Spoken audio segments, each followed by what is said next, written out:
student debt has been a $1 trillion problem for at least 6 years. 6 years ago today, on April 25, 2012, activists took to the streets to mark the country's outstanding student loan debt surpassing $1 trillion. And in the years since, many of the trends that pushed student debt levels to climb have persisted and in some cases gotten worse.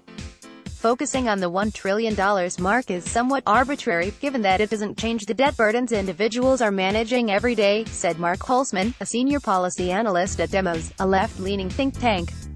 Outstanding student debt reached $1 trillion during the second quarter of 2012, according to the Federal Reserve, which includes April. Still, Huels said these kinds of big round numbers can help galvanize people around the issue.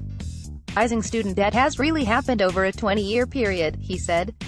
Terrence Horan, MarketWatch. A variety of trends are fueling that growth. At the same time, the cost of college has climbed, caused in part by state disinvestment in public higher education. A college degree has become more necessary to earn a decent living. That means that as more people are attending college, they're increasingly relying on debt to finance their schooling, pushing the level of overall student debt up. Sluggish wage growth and the rising cost of other necessities, such as childcare, also mean that families have less money to rely on to pay for school. And once students leave college, those stagnant wages can make it difficult for them to pay down their debt effectively. There are broader issues in the economy that show up in the student debt figures, Huels said.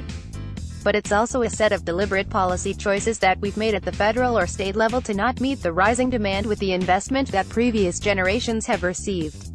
There are indicators that if student debt continues to climb, it could have a major impact on the economy.